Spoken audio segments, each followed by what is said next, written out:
I'm Don Rissmiller. I'm the chief economist with Strategas Research in New York. I'm also the vice chairman of programs for the Global Interdependence Center here in Philadelphia. And today I have the pleasure of introducing Curtis Levinson. He's the United States Cyber Defense Advisor to NATO and specializes in cyber defense, compliance, continuity and recovery with the secure cloud and information governance. Mr. Levinson has over 25 years of focused experience in cybersecurity, information governance, and continuity of operations. Curtis, please take it away. Thanks so much. Oh, how do I change the slides? Oh. Well, thanks so much for inviting me. It's a pleasure to be here and speak with all of you. I have to preface this talk with a brief warning. And the warning is the best news you will get today, the happiest part of my whole talk is on the next slide. So the happiest part of what I have to say is on the next slide. There we go. We are at war. And the purpose of my discussion here is we are shifting cyber defense paradigms. The previous paradigm was one of exterior perimeter defense. My firewall can beat up your firewall. Today, they're already behind the firewall and they're already standing behind us in the middle of the network. And therefore, our cyber defense and vulnerability assessment techniques need to acknowledge that we've all already been breached. I generally assume 100% infection in everything, all the time. Now, whoever in China is staying awake to read the president's emails, I don't know.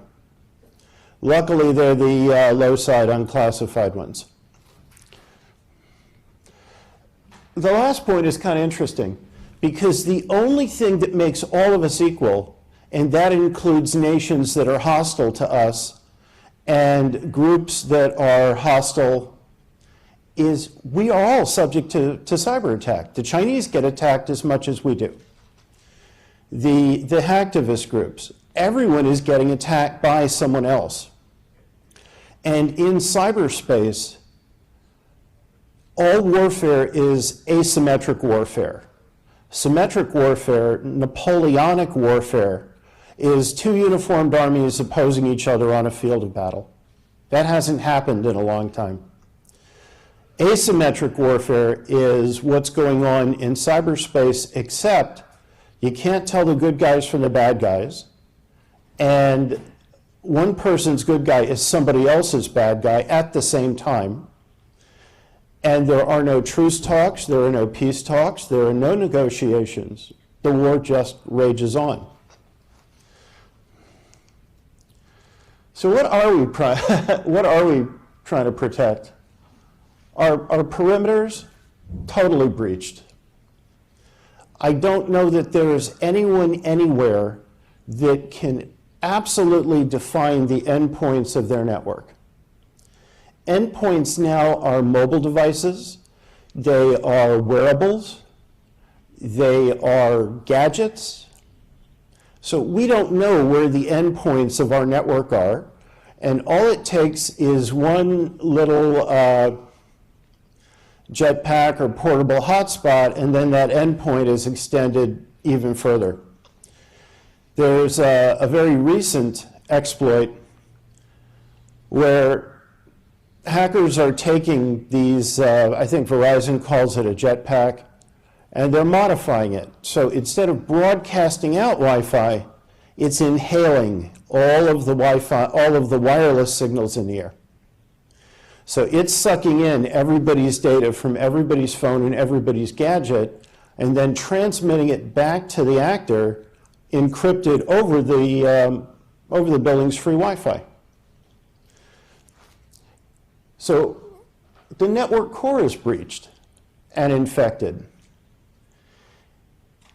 Anybody who believes that there is a magic bullet is mistaken. Apple is attacked just as much and infected just as much as Microsoft. The Iranians are as fond of iOS as they are of Android.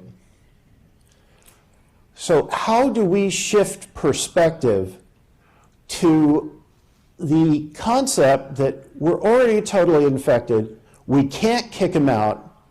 Even if we did kick them out, we have no way of knowing if they're all out. The three most misused words in cybersecurity: threat, vulnerability, and risk. And I find both with NATO as well as with my clients, the words are often used interchangeably, and they're completely different. Threat is the hostile thing. It's the bullet, the arrow, it's the hard projectile, it's the dangerous thing, the botnet, the virus. Vulnerability is the weak spot. That's where the hard projectile gets in to cause damage. And risk, and we talk about risk assessments and lowering risk and managing risk and all those things. Risk is the mathematical probability of the threat making its way through the vulnerability and causing damage. So putting the bullet through the bullseye in the target and cracking the bottle behind the target. So risk is a mathematical construct of probability. Oh. There is no way that threat can be reduced. Any vendor, any consultant, anyone who even suggests that threat can be eliminated, reduced, or minimized is also misleading you. Threat is only going to increase, and threat of the three we can't control. So of those three, threat cannot be controlled. That leaves us to manipulate vulnerability and try and assess vulnerability, and to try and manipulate the odds, change the odds mathematically.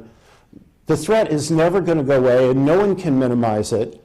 No one can reduce it. It's only going to get worse. It will never get better. Cloud. This is a pet peeve, so I just put the slide up. Everyone talks about the cloud. There is no such thing. There is no the cloud. There's your cloud, my cloud, his cloud, software, platform, infrastructure, XaaS. There is no the cloud. We do not migrate anything to the cloud because there is no single fluffy cloud. And when we talk about protecting the cloud, we're protecting what? Google, Microsoft, Yahoo? We're protecting what? Infrastructure as a service? We're protecting software or application as a service?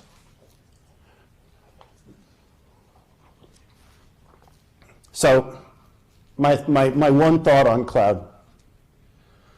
So the first question is, who uses antivirus to protect their systems? At home, at work? Yeah, we all do.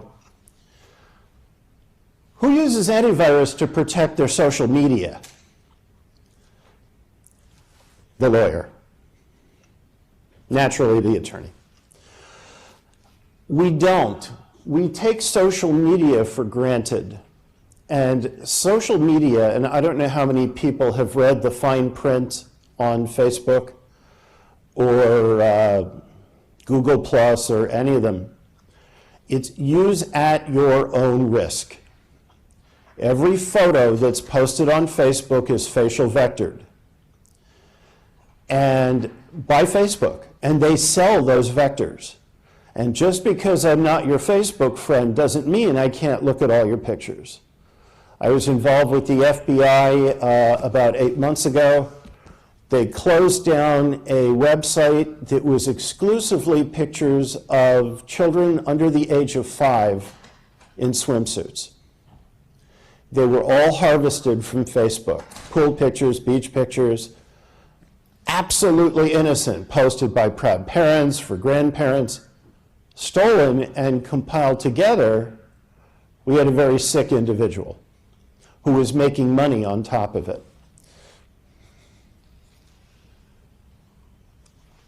And as I said, threat, it can never, ever, ever be reduced. That means we only have 2 factors in the equation we can manipulate, which are vulnerability and risk.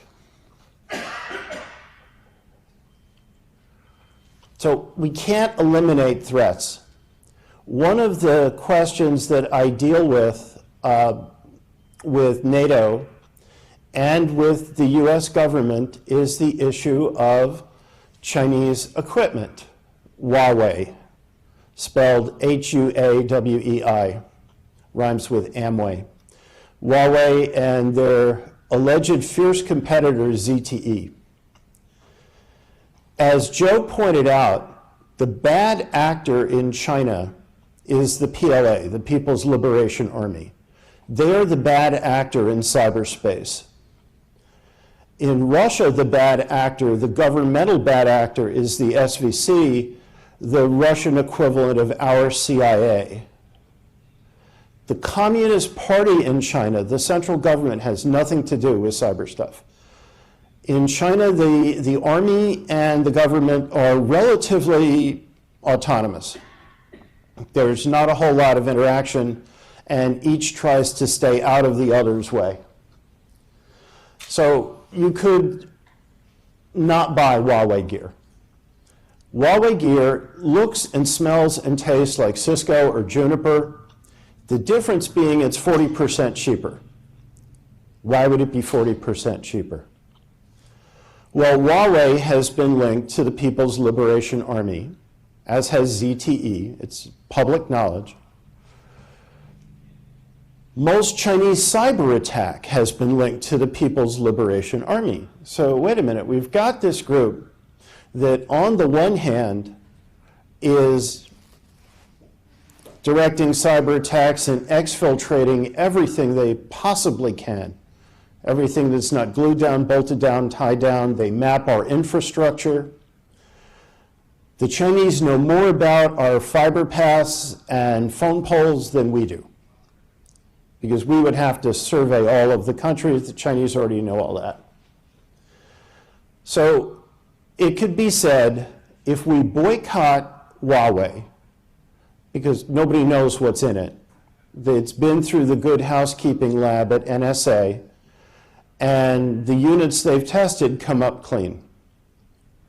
They can't test every unit. There are thousands of lines of code on each chip, and there are loads of chips inside a box. The Australians, my colleagues at the Australian Signals Directorate, which is the Australian equivalent of the CIA, Australia has boycotted Huawei for all federal applications. I don't know that that's a valid solution, because if you look at the supply chain, even if we boycott Huawei within the US, and boycott is a really bad word with our biggest trading partner, and the nation that owns the greatest percentage of our public debt, and a good portion of private debt as well, I don't know that boycott is the best word, but say we just don't use it. Verizon has worldwide service, so does AT&T, so does Sprint, so does CenturyLink. But when it gets outside the US, it's using local carriers. Those local carriers buy Huawei. They have to. It's the only way they can afford to do it. So it would seem to be easier to accept that this stuff is going to be in our network. It most likely is tainted, except the fact that we do not have network monitoring capability sufficient to detect an alternate command and control presence within a single router. Most of us don't. So we remediate around it. It becomes fact. We've got three divisions here. The first one I've divided: information technology, PC servers, the old brick and mortar. And funny thing about cloud, cloud is just IBM 3270 with full motion, full color graphic user interface. Because in the 60s through the mid 70s, actually into the late 70s, we had mainframes, and we kept them in data centers and started disparagingly calling them brick and mortar.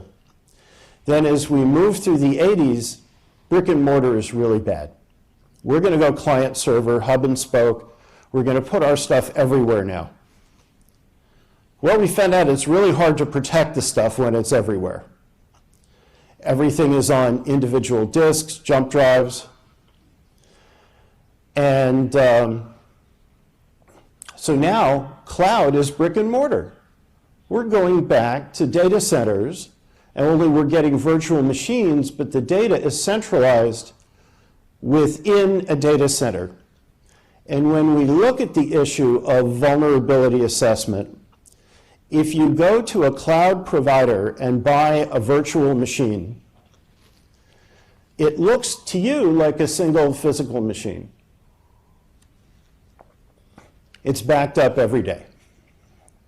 But that virtual machine may reside on 8 physical devices in 8 different parts of the world. Each of those physical devices is backed up. So at the end, when you're done with your cloud provider, you got a BBD, a bigger, better deal, and you move on, how do you get your stuff back? And the answer is, you can't. Unless you've used strong cryptography through the whole thing and then blow the keys away, you can't. You will never recover all your stuff. So when we look at assessing vulnerability, we're not only looking at a breached network perimeter and a breached network core, but the cloud is also breached. And if you have malware that infects your virtual machine, it's backed up too. So you have a failure and a restore, and you restore all the malware. And that happens with regular data centers as well. And it's a really nasty chicken and egg issue. The malware brings your server down. You run your backups, do a restore, and you've just restored all the malware that just goes and takes your server down. Only maybe it learned something on the way. Operational technology. Industrial control systems, which are known also as SCADA systems, supervisory control. Medical systems, manufacturing, and my friend cloud services. Those are operational environments.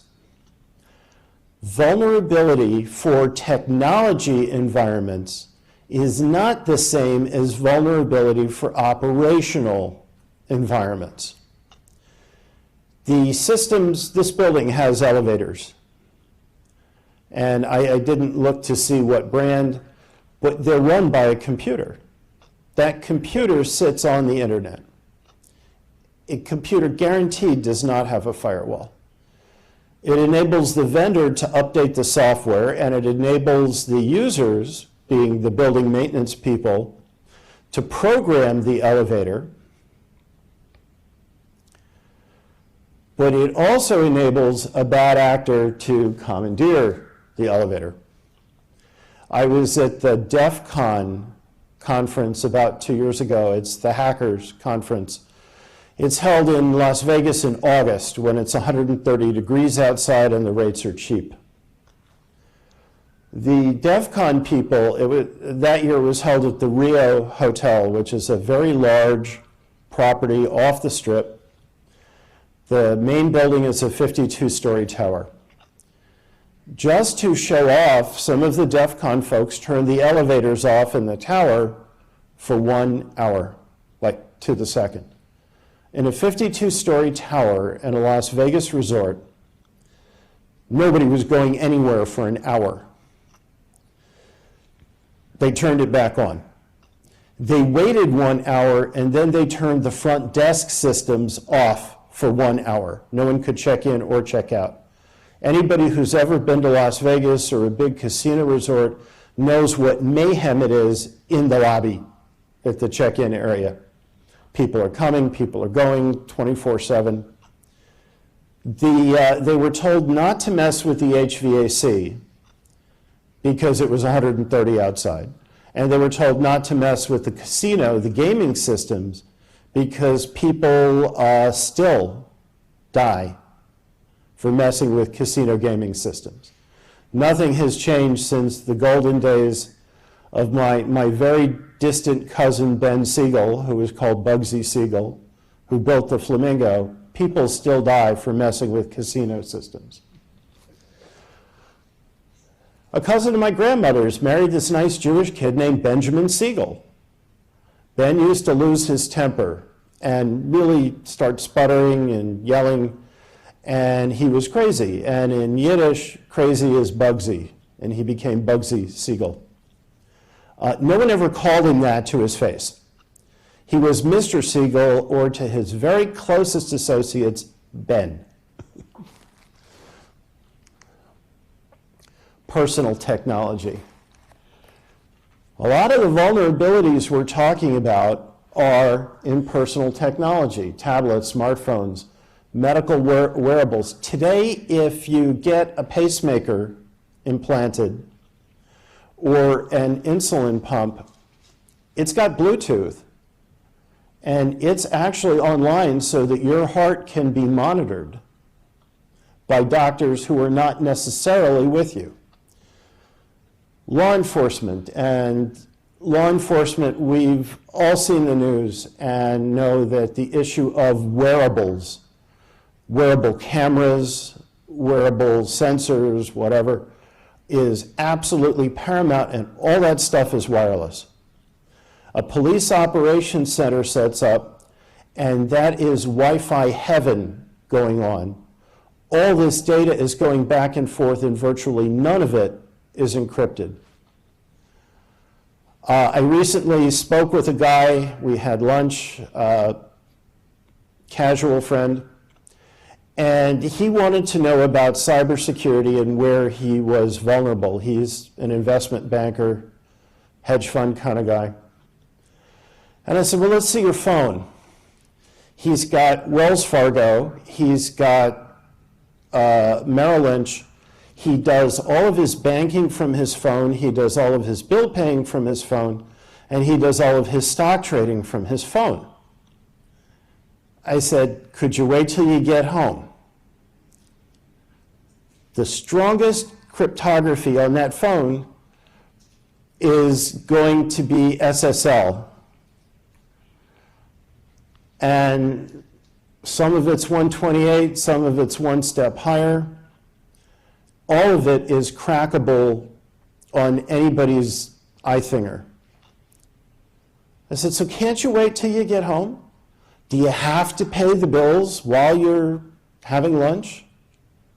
So we agreed that he would take all that stuff off his phone. And we also agreed that he would put a hardware-based firewall in his home.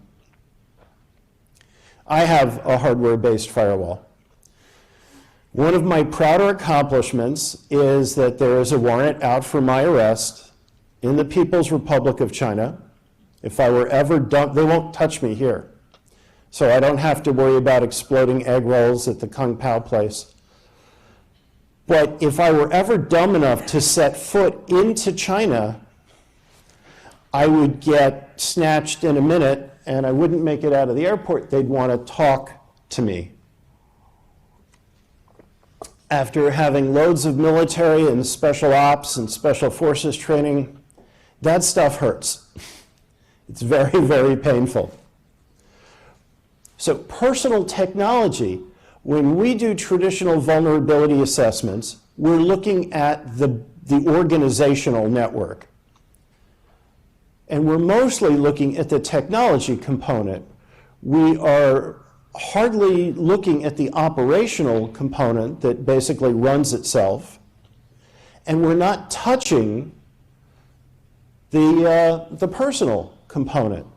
And the personal component is where you're the most vulnerable. People take their business email on their own phones. A lot of people, yes, probably.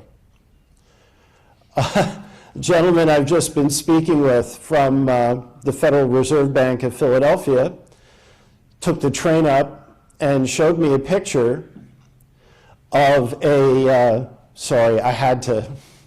of a notebook PC sitting on the little table in the train seat. The Microsoft Outlook screen was open and the cell phone was tethered up to it, and the owner went to the restroom. If I could just sit down there really quick, all of a sudden talk about identity theft, I'm him. If I walk down the hall in an office building and somebody left their PC unlocked, wham, I become them. And they can spend the rest of forever trying to prove that it wasn't them, it was somebody else. So that's the end of my prepared remarks. Discussion, as has been mentioned, is the best part of any of these things. I teach as an adjunct at a number of universities. So, are there any questions? Yes, sir. Can we encrypt the data if we cannot encrypt the network? Yes. And is that where we're headed? Yes. We're headed toward end-to-end encryption, data at rest and data in motion, which ends up encrypting the network. But we don't want to encrypt the transport, we want to encrypt the data itself. And it's single key, very portable, and there are a number of products that do cloud-type services, data in motion, data at rest. In the Sony example, if Sony had carved up their network with application-level firewalls and VLANs, and I recommend application firewalls be two-sided, so there's two firewalls with a DMZ in the middle for applications inside the core of the network. If they had done that and encrypted everything, the breach would have occurred. Can't stop the breach. Nothing will stop the breach. No damage would have been done. They would not have been able to hop segment to segment, and anything they found would have been totally encrypted. So there is this paradigmal shift. We cannot stop the breach. It's already done, over. Everything is 100% infected, and one of the ways to deal with it is carving up a network into VLAN segments, application segments, use dual firewalls, create a DMZ between both of them, and encrypt everything with strong cryptography. Anybody else? Yes, sir. In the back. I'm so sorry, I missed why China wants to arrest you. Oh, because I've been bugging the life out of them. I've used my bully pulpit to rail against Huawei and ZTE, and in addition to advising NATO in the past, part of my misspent youth was misspent in the defense, diplomatic, and intelligence communities for both public and private organizations. And I'm one of China's individual enemies in the US because I don't fight them. I'm not a hacker. I know hackers. But I fight them in the public forum and call them out, and they hate that. Yes, sir. I was just wondering if you could give any color on some of one thing that has kept coming up in some of the other panels I've been at is the this movement in the financial markets to the FMUs, the financial market utilities, guys like the DTC, the DTCC, the exchanges. Is there any color on what's going on in that space? Because a lot of that is new coming out of Dodd-Frank. And is there any collaboration with the security side? Or? There is, through the financial ISAC, Information Sharing and Analysis Center. As Joe mentioned, there are ISACs. There's the multi-state ISAC, the financial ISAC, the energy ISAC, chemical ISAC, communications ISAC, and more than I can. They're all coordinated through Homeland Security, through something DHS loves to pronounce acronyms, and they call it the NCCIC, NCCIC. And let's see if I can do it. National Cybersecurity and Communications Integration Center. And the ISACs report in through there, and they are the centralized sponsor and distributor of that threat information. And lately, to address the issue of how to take, and I'm doing this at NATO, how to take threat information from Slovakia, which is this big, and share it with Canada, which is that big. And that's the hardest part at NATO, is balancing large or high-tech nations with low-tech, low-budget, some know-anything nations. And the MITRE Corporation, which is a not-for-profit, has developed two protocols. One is called STIX, S-T-I-X-X, and STIX is a language for common threat sharing, and it enables the anonymization of data to the preference of the originator. So demographics can be scrubbed out, IP addresses can be scrubbed out. I don't really care what the IP address is. I care that there's an attack going around with a specific attack signature. And the other is TAXII, T-A-X-I-I. And I'm not going to begin to figure out what the hell that stands for. But TAXII is the transport protocol for the information in the STIX language. And it does provide a common platform. The ISACs are trying to move towards STIX and TAXII. And the ISOs that Joe mentioned, the Information Sharing and Analysis Organizations, the difference between an ISO and an ISAC is simply DHS. ISACs run through DHS. ISOs do not. So if there were an ISO for casino gaming, it would not touch the feds. So, anybody else? Yes, sir. All right. I don't know if you are permitted to answer this or not, but isn't the United States just as aggressively trying to breach firewalls in Russia and China as they are trying to breach ours? Now see, now you want...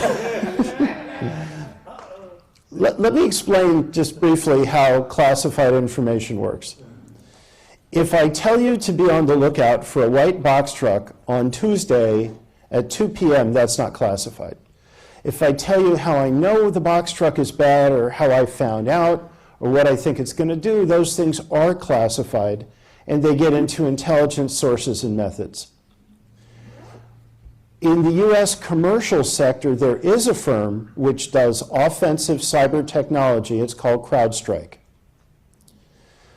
Logic would have it, since there is a military command, a COCOM, combatant command, there's Northcom, Southcom, CENTCOM, well, there's Cybercom, which is based at Fort Meade, and it's under the command of the general who commands Fort Meade. Commands NSA and the Central Security Service. It would stand to reason that the U.S. does indeed have that capability. But what would be gained from doing to them what they're doing to us? We're not going, again, assume 100% infection, both sides. there's no point damaging them because we can't stop them. So I'm sure the capability exists. If it exists in the private sector, even though federal things move at the speed of government, it stands to reason it would presumably exist in the federal sector. That is a politically correct answer. Curtis, thank you very much. Okay? No. And the last comment was, is there such a thing as mutually assured destruction in cyberspace? And the answer is no, there is not.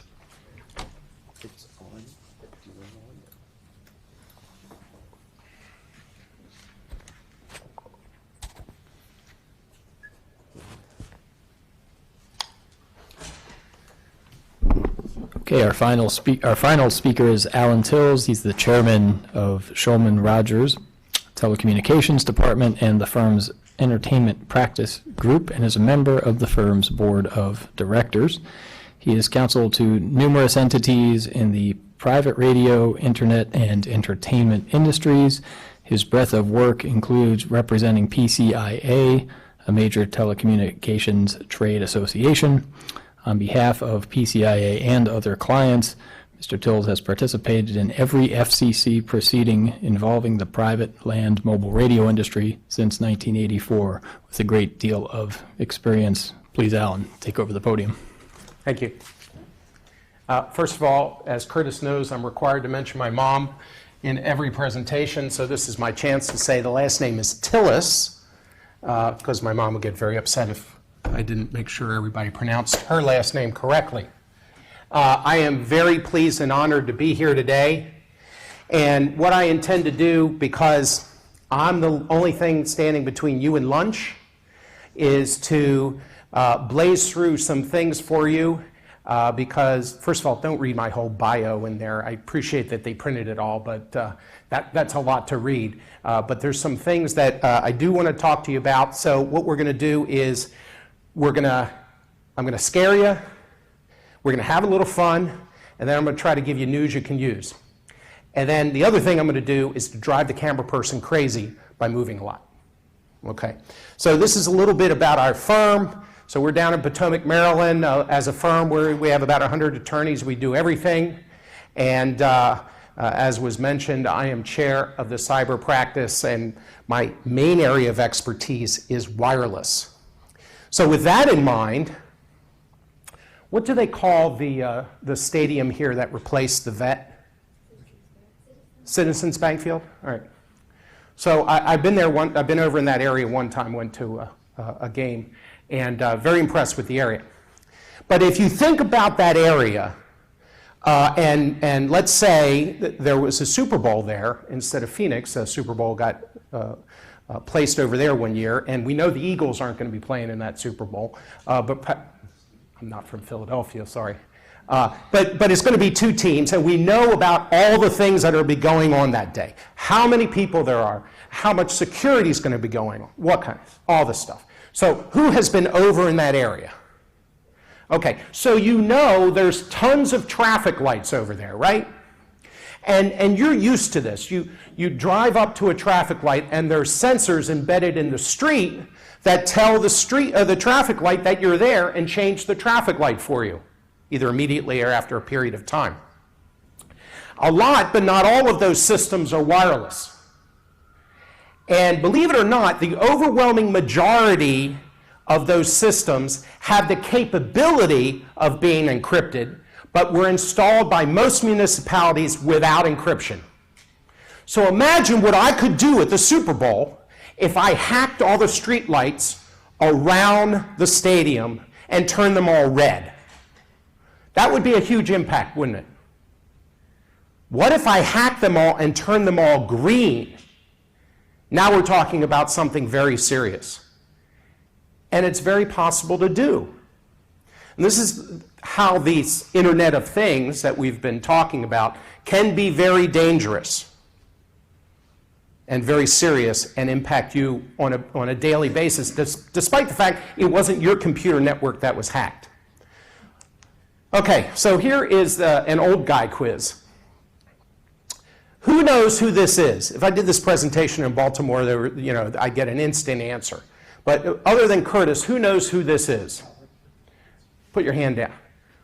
Cal Ripken. Oh gosh, he played shortstop and third base. Okay. First of all, it wouldn't be Cal because when Cal played, they did not have Baltimore on the uniforms right there in that logo, but I'm the only idiot that would know that. Okay, so obviously this is a pitcher, and the hint of what's going on is right there with the first base coach. I don't know if you can read that in this blow-up, but that says Dodgers. So this is from the 1966 World Series, this picture. Orioles versus the Dodgers. This is game 1 of the 66 World Series, and this is Orioles reliever Mo Drabowski. Two things are famous about Mo. First, this very thing here going on, he came in as a reliever in that first game 1 of the 66 World Series and promptly set down 13 Dodgers in a row for a World Series record that still stands today. And I'm proud to say towards the end of his life, we were friends. But the other famous thing about Mo was he was the most famous prankster in all of baseball. What the heck does that have to do with our discussion today? Well, before he played for the Orioles, Mo played for the Kansas City Athletics. Young person story, not the Kansas City Royals, the Kansas City Athletics, before they moved. Where were they before Kansas City? Philadelphia. Okay, here's a bar bet. Before they were the New York Yankees, they were the New York Highlanders. Who were they before the New York Highlanders? Baltimore Orioles, the 1901 AL Baltimore Orioles. So Mo was a prankster, and Mo used to play for the Kansas City Royals as a reliever, and he remembered the phone number for the Royals bullpen. So when the Orioles played the Royals one time, Mo calls up the bullpen, imitates the voice of Alvin Dark, and the then manager of the A's, and says, "Get up, Paul Krause." Paul Krause, reliever for the A's. So the bullpen coach gets up Krause, starts warming up. A little while later, Mo calls back, "Set him down." Okay, so other than it's a funny story, there could have been a huge impact in that game because those of you that play baseball know that you cannot repeatedly get a reliever up and down during the course of a game and bring them into the game and have them actually be able to pitch. So potentially Mo's actions had a very big impact on the game, and therefore a potentially very big impact in Las Vegas, where they bet on everything. So my allegation is Mo is one of the first modern day hackers using social engineering for his hack. And that's the problem with most of what we've been talking about today. It is, the Internet of Things and the technology of the systems, but mostly it's the dumb people using them that are the problem, purposely or unintentionally. Even in my own office, one of the attorneys, I didn't even tell you about this, Curtis, one of the attorneys clicked on a link that was a piece of ransomware, which immediately started encrypting our firm's files. Now, that's the bad news. The good news is it started infecting our financial files first. Now, you think that's a bad thing, but it was a good thing because our financial people were in the system at the time, immediately detected a problem, let our IT people know. The IT people immediately figured it out, shut down it from the malware from infecting any more computers or any more files, and because we had a plan in place, we had backups for all those files. So at best, our accounting folks lost about a half an hour of work, and that was it. Had it been late at night, or some other files, client files or whatever, we would be in big trouble. So it is this human element that is the major problem. I'll give you another case in a little bit. So let's move on. We've talked about this, so I'm not going to belabor the point that they are coming for you. I mean, before we put up the, firewalls to prevent access from international IPs, We were being attempted to be hacked dozens of times a day. It's not like we represent anybody who would be of value to these folks, but they were trying anyway. So your goals need to be to prevent, respond, and mitigate. And what I'm talking about here are tips so that you do not have to pay me a bunch of money. How many attorneys come and tell you how not to pay them money? That's kind of what I'm doing here today. All right. We have some public sector folks here. And what happened here in Phoenix fairly recently is that they cut was it CenturyLink? I forgot. But it's a major cable that they cut. All right, CenturyLink. Okay, so here's the problem in this particular case. It shut down tons, across an entire area of Phoenix, shut down all internet access. So who has redundant T1s or fiber or whatever, redundant some type of access coming into your servers? Anybody? Okay, so you do. They may be redundant, but are they redundant and divergent? If they're redundant, if they're on the same piece of cable or two different cables coming in the same direction, this cut takes you down. So they have to be redundant and divergent. That's really important to take a look at. This is some ransomware that happened at a 911 dispatch center. And imagine the havoc we could cause in an area by shutting down a dispatch center. All right, I'm not going to take you through all these various hacks because this happened in a lot of cases. All right, types of threats. You know, somehow I sent the old file. These are tools that you can use. We've talked about this a little bit during the course of the day, but the NIST cybersecurity framework was mentioned. Okay, that's a cybersecurity framework, is not industry specific, but is very good for you to use as a very high level starting point for implementing your own cyber plans. And then there are industry specific frameworks, and depending on where you live, as far as work goes, will be what framework you use. So I do a lot of wireless work, so I care most about the FCC's cyber planner. So they've taken, they've used the basic NIST framework and adapted it for wireless systems. Other industries have similar things. You should take a look at what's specific for you. You need to have a plan in place now, written up front, to address how we prevent attacks and what we do once an attack happens. You have to develop and implement that plan, and then you have to let your folks know that it exists. How many people in their office ever order carryout? Okay, so here's a hack that happened. They wanted to attack a particular business. They found that this business got carryout very frequently from this Chinese restaurant nearby.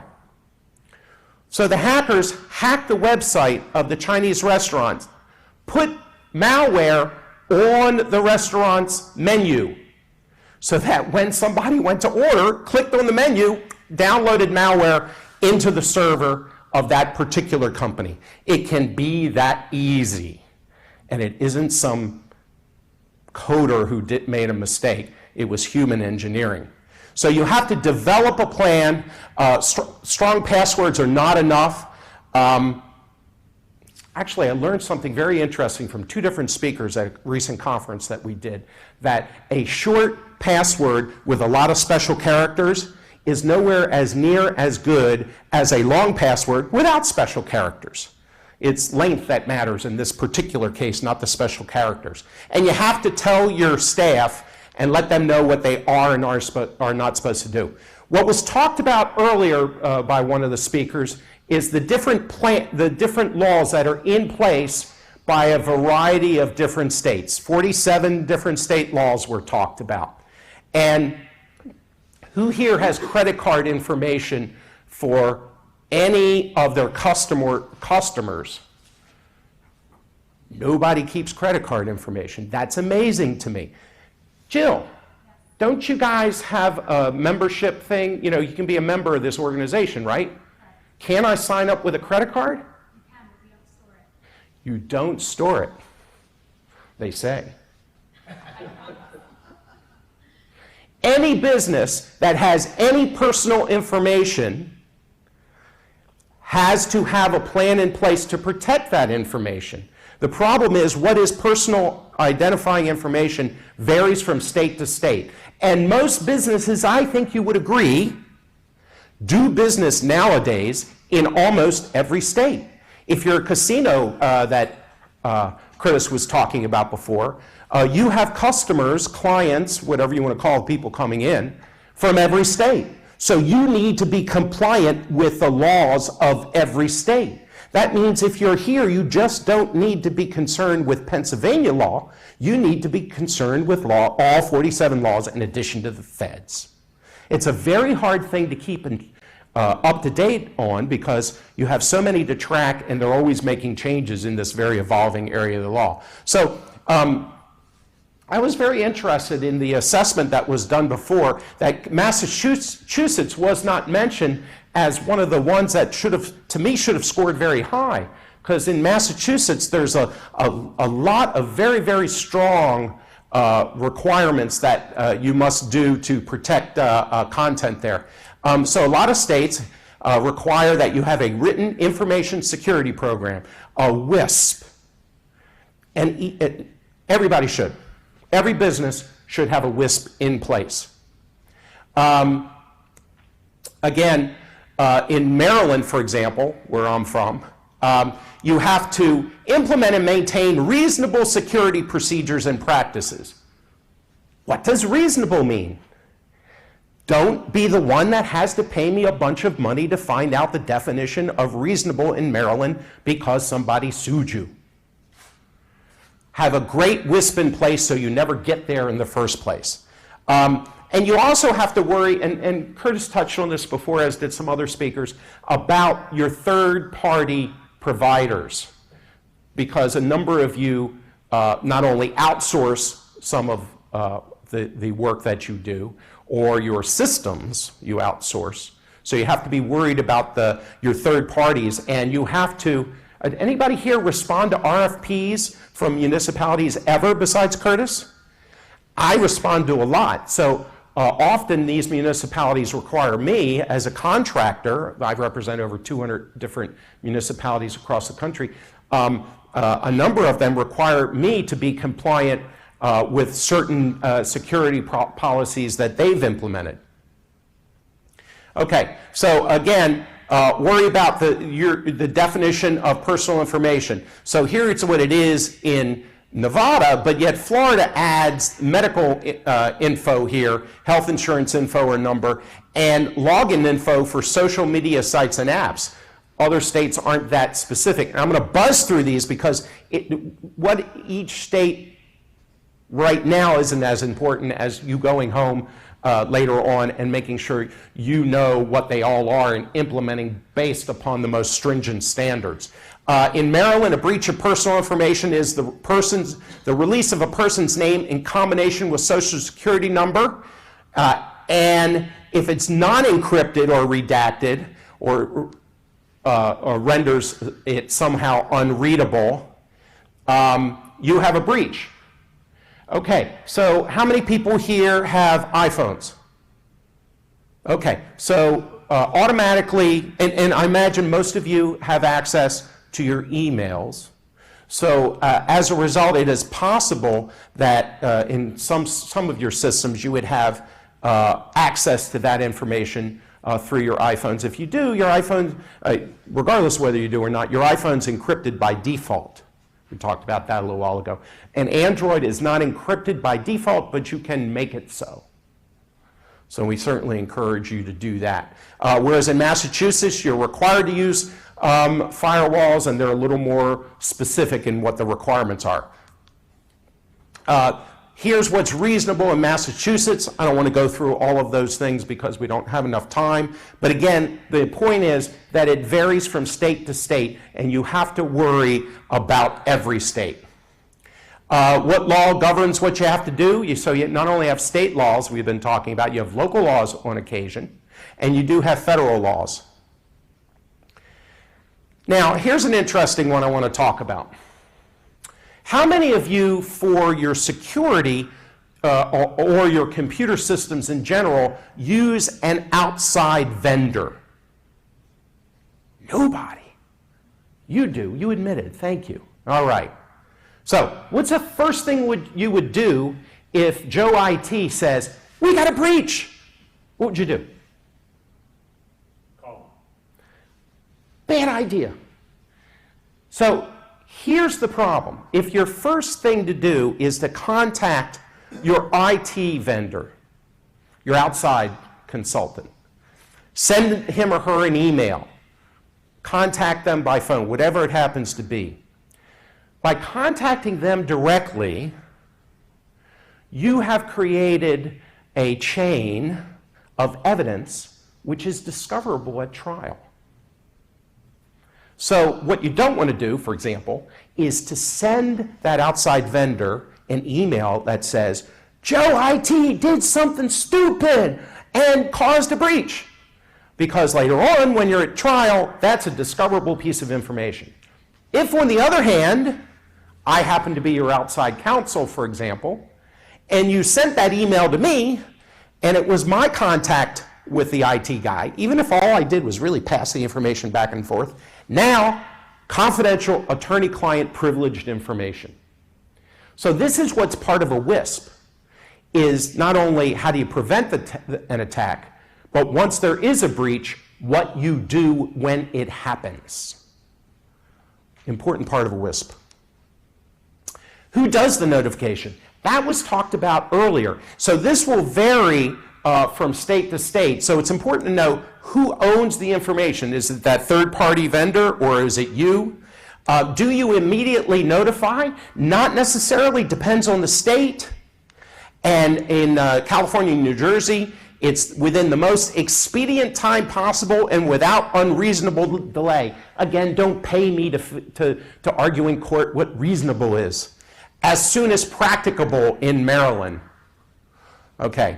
Whom do you tell first? This is kind of interesting to me because you would think you'd tell the consumer first, right? Not necessarily. Often you tell the consumer, but sometimes you need to tell the state, who will then check with law enforcement and go through some processes. What do you tell the customer, or if it's an employee, their information was hacked? In Maryland, it would be a description of the categories of info that was breached, information on how to contact the state attorney general, the FTC, credit reporting agencies, which we all know is a foolproof method to make sure that you have no identity theft. Nobody laughed. You want to make sure you use very plain language. In Maryland, you can do the notification by these, but as I said before, be careful as to what you say or admit in any correspondence. You don't want to create that trail. Can the government, you talked about this before, can the government prosecute you for a breach? They actually can. Now, the problem is in the state that you're involved in, you may or may not have to prove that there was actual harm from the breach. In other words, your personal information got out there in the wild, and you want to sue that particular agency, company that did it. But you may have to prove that there was actual harm, depending on the state. But federal agencies could also take action. So we had this case of Terracom that was fined $10 million for not protecting customer proprietary information. And then we have the very recent, I haven't updated this particular slide, you have their most recent AT&T settlement with the FCC. Again, millions and millions of dollars. In that case, it was a data center that AT&T had in Mexico that had not adequately protected the customer information. As an individual, your lawsuit, depending on the state, could be for a variety of torts, invasion of privacy, a theft, or trespass to chattels and unjust enrichment. That's a word that I haven't had to use since law school, nor have I used any of the Latin I had to learn. The difficulty can be in measuring damages. Again, proving that there was unjust enrichment, proving that there was actual harm to. That can be very difficult. Now, one of the problems, very recent case just happened where a federal court threw out a lawsuit, a breach lawsuit against a company. It was a class action because the plaintiffs could not show actual harm. So you have to be really, really careful that you're able to meet the requirements of the particular jurisdiction, and I mean that in terms of courts as well as states that you happen to be in. In Maryland, a violation is considered an unfair or deceptive trade practice. So what that means is in Maryland, you don't have to prove that there was actual damage or actual deception. There are statutory provisions up to $1,000 per person for the first violation, and then up to $5,000 per person, so this is statutory, for subsequent transactions with the possibility of getting attorney's fees. So that's without having to prove actual harm. And you know a data breach is never one name, one number. It's going to be tons, it's going to be thousands. So that's potentially a lot of money. Okay, so you've now been sued and you need to defend. So one of your defenses is that you're compliant with relevant law. But remember, because you have customers in all these different states, you have to be compliant with all those relevant laws. And perhaps you're a great person and you follow the NIST guidelines, which are guidelines only, but I have argued with the NIST people that they actually set a standard. Oh no, they're not a standard, NIST says. It's only guidelines. Yes, but it comes to court, I promise you, if you said I comply with the NIST guidelines, you're more likely than not to prevail, because breaches are going to happen no matter what you do. So that will be a great defense at trial, that you still got hacked, even though you complied with the NIST guidelines, you should not be liable. So cyber insurance. So cyber insurance is really important.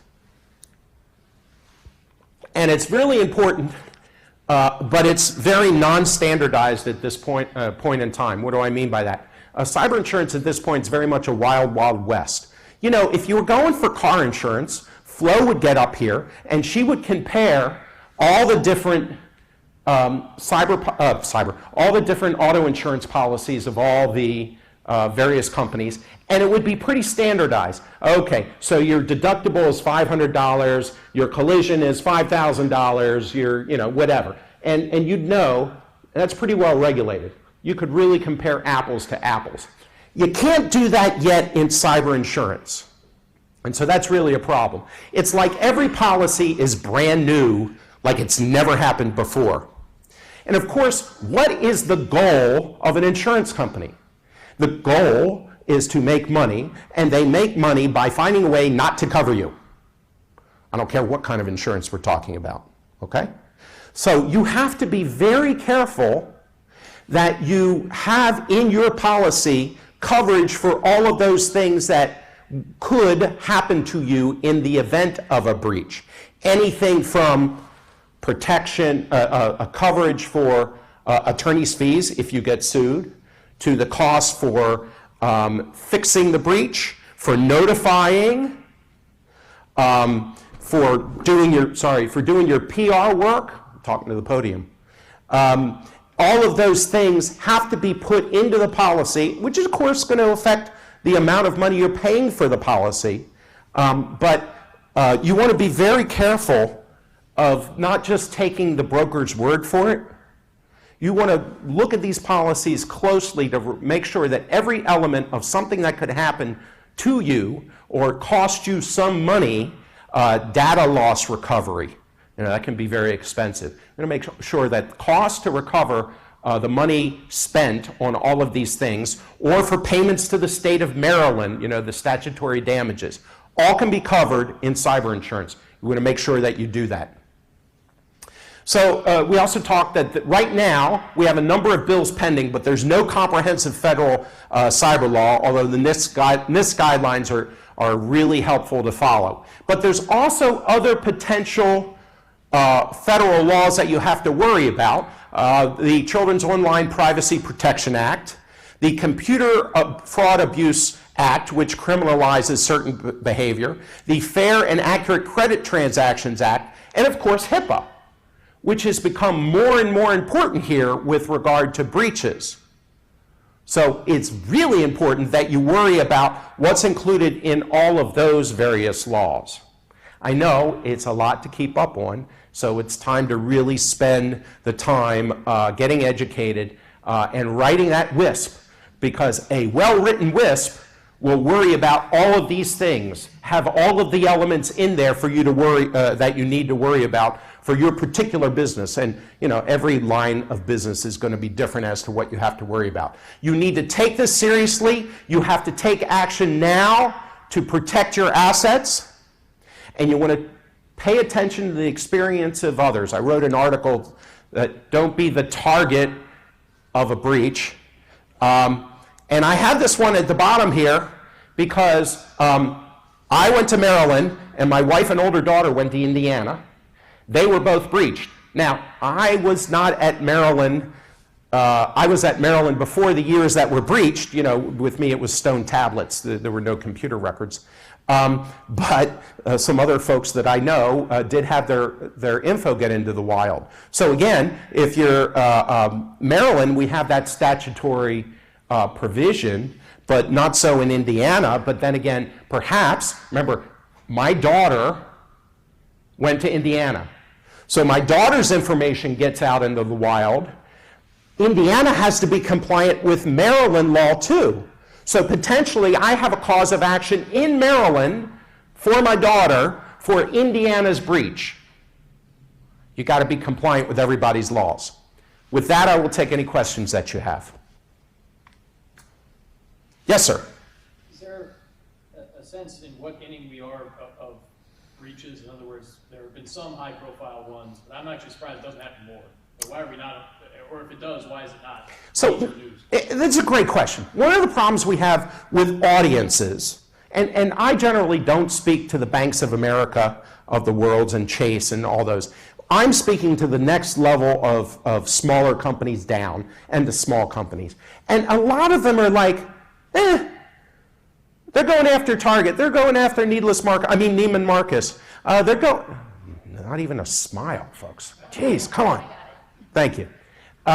They're going after the big boys. That's not true. That's why I mentioned my own firm. We're not a big boy when it comes to the legal profession. We're a medium-sized law firm. But they're coming after us. And those breaches happen all the time, but they are not reported because it's not a big deal for the press. It's not Kim Kardashian got breached. It was Alan Tillis got breached. I ain't news. And thank you. I love you too. So that's the problem. It happens. Curtis was involved. Here's one. I'll give you an example. Schnucks, the grocery store. How many people ever shopped at Schnucks? None of you. Why not? Because you don't live in St. Louis. How many heard about their breach? Nobody. You're not in St. Louis. My wife grew up in St. Louis. That's why I don't go back there. In St. Louis, it was a big deal, but you didn't hear about their breach. They were sued by the state of Missouri, and they won. Why did Schnucks win? No, that would be a good reason, but it actually was a lower bar than that. Missouri's law sucked at that time when it came to protection of personal information, and Schnucks was compliant with relevant Missouri law, which was barely anything. Now today, it would be a different story. But again, they got breached, you didn't hear about it. So it is happening to smaller companies. They are coming after you. It's a great question. Anybody else? Sir? Yeah, we can talk a little bit about third-party vendors, and I think that this question may sound a little bit fuzzy, but how do you get around boilerplate contracts when you're working with them in terms of any type of outsourcing, whatever, because I see that a lot. A lot of this is boilerplate stuff, and the security's not really happening. It's more covering yourself with the boilerplate contract. And I don't know if you see that from your. I do. You know, it's the relative position of the parties. I'm probably not in a position at my law firm to get Bill Gates to change his policies, okay? But if I'm bigger and they're smaller, or some combination thereof, it is possible to get that boilerplate changed. I'll give you an example, which is not cybersecurity, but I find interesting. How many people have heard of the magician's Penn and Teller? Yeah.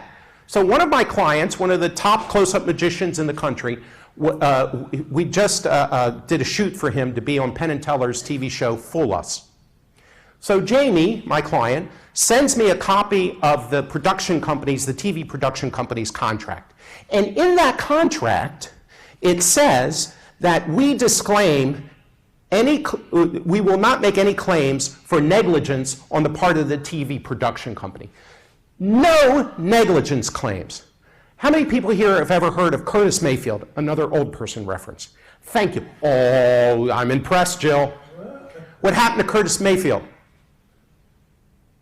What does he do? Did he do? Yes. Very famous singer with the impressions. Superfly? Okay.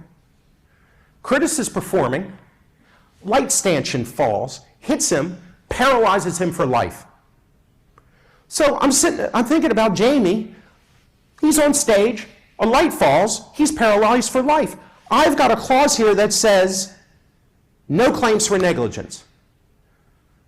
Oh my God.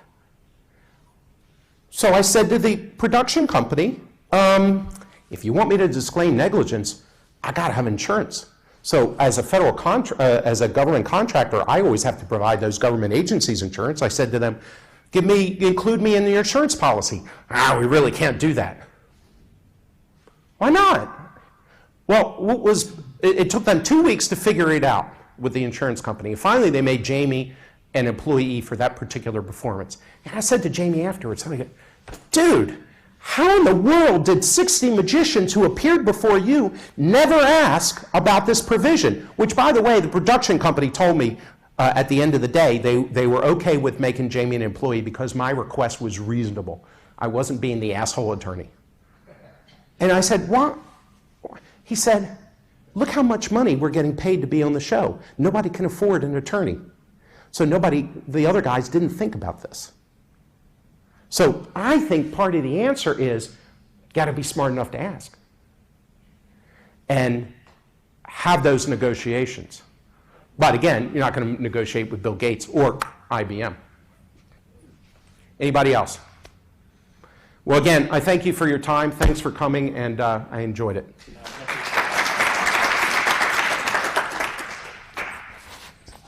Thank you. Thank you very much. If you take a look at your table, there'll be some surveys there for this conference. If you would take a minute to fill them out, we'd appreciate it. And with that, we'll close. Let me just thank George and Jill for putting together the program, and thank you all for coming.